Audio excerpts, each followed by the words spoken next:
But there's one other thing I should say to coalition politicians. Shut up. Shut up. All that public bitching and moaning and backstabbing. Look, I've got it. Some of you are really upset that Susan Lee didn't pick you yesterday in her shadow ministry, didn't recognise your genius, pick people you think are less worthy. In fact, in some cases, that's even true. But Michael McCormack, the former Nationals leader, taking it all so badly that he's today taking a whack at Nationals leader David Littleproud and talking today about replacing him.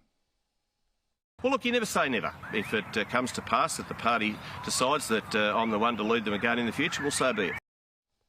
Really, who's helping? Only Labor. And some of the other criticisms. Sarah Henderson, oh, Susan Lee dumped 3 women from the ministry, including me. Others saying, oh, that's sending voters a signal the Liberals are anti-women. I mean, really? Hello, the Liberal leader is herself a woman. Isn't that a great signal? And other criticisms. Susan Lee appointed inexperienced people. I'd call them fresh faces. Oh, she promoted some of her backers. Which leader doesn't? Besides, she also promoted people like James Patterson, who didn't back her. Well, this is complaining yesterday from Jacinta Nampijinpa-Price, on the very day that Lee actually appointed her the Shadow Minister for Defence Industries. Still ungrateful. I'll be honest to say that there are probably some appointments that have not been predicated on experience or merit, but this is the team we have to work with, that we're working with going forward. And you know, I mean, I'm not going to lie and say that I'm not disappointed that I'm not within Cabinet itself. Look, I've been a huge fan of Jacinta for years. I mean, I have defended and promoted her long before other commentators, but she is seriously now getting ahead of herself. She deserted the Nationals this month, leaving them in the hole, to become a Liberal instead, and run for the Liberal deputy leadership, when she'd been in the party for almost literally 5 minutes and in Parliament for just 3 years. Now, I know that Jacinta was absolutely magnificent campaign against The Voice, single-handedly got Australians to vote no. And she's a star in the party branches. Rightly so, she has a huge future. But it is also true she's got much to learn. She still must prove she's much more than a brave and articulate woman who can speak hard truths about Aboriginal issues, protected, let's be honest, by being Aboriginal herself. Now, Peter Dutton did give her that chance. He put her in charge of monitoring government efficiency. She didn't come up with a single saving of note, not one. And when she did speak in the election campaign, she put a foot in it. We can make Australia great again. Is that an ode to Donald Trump? No, if I said that, I don't even realise I said that, but no. So really, take a chill pill. Jacinta now has a portfolio involving defence. That will be perfect for giving her experience in talking beyond Aboriginal issues. And by the way, surrounding herself with weapons of war, that's going to make her look even more like a future leader. Tough woman. So just suck it up and say thank you.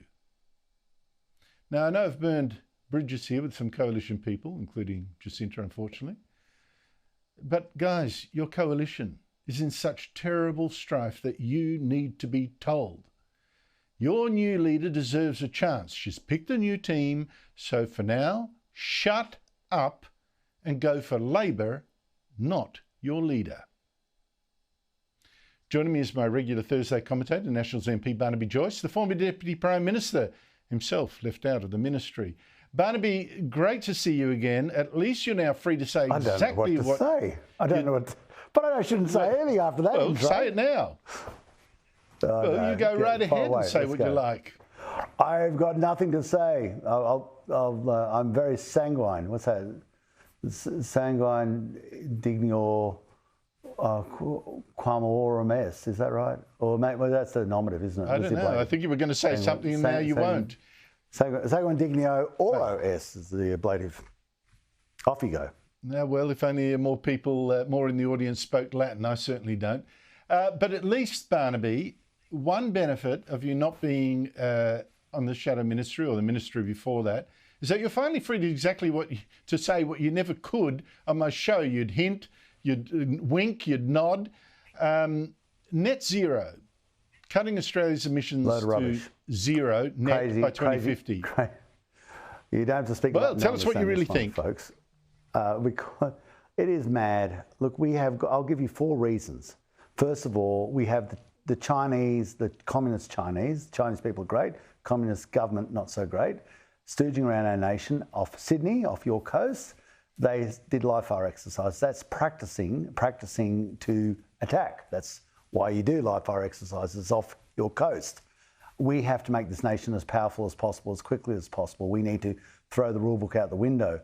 And we can't do that if we're hamstrung with this crazy idea that we're going to be net zero, which of course we'll never make.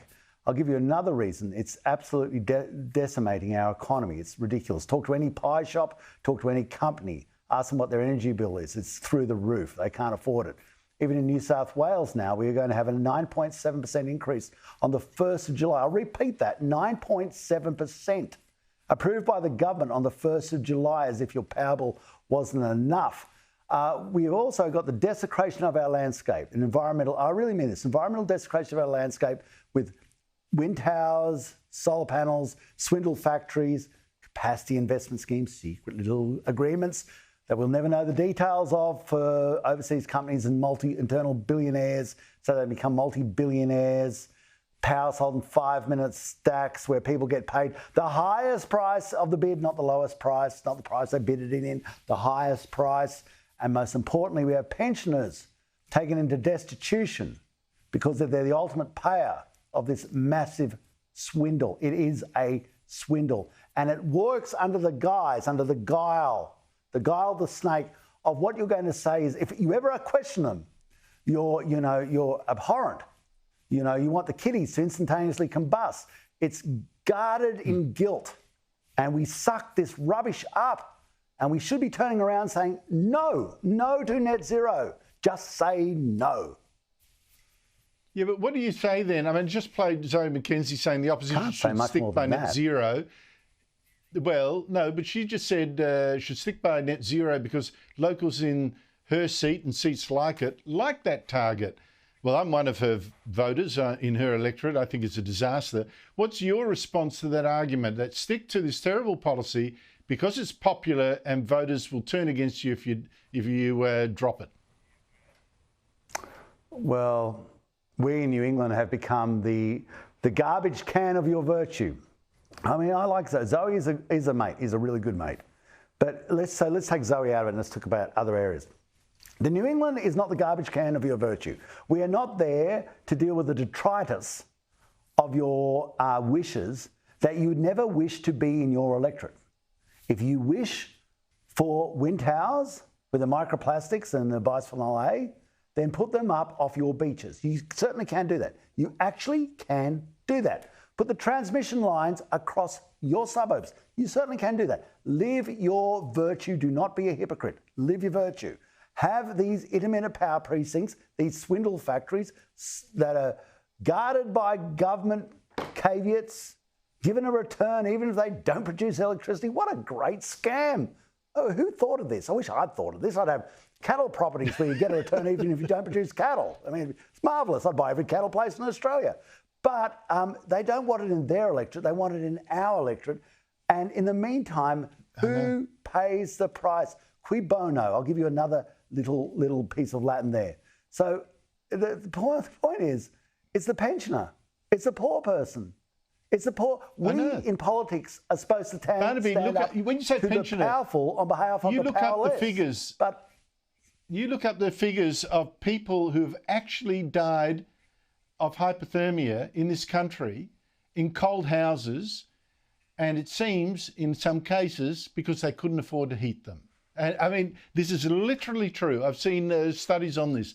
You've been at the top, Barnaby, Nationals leader. You've been Deputy Prime Minister.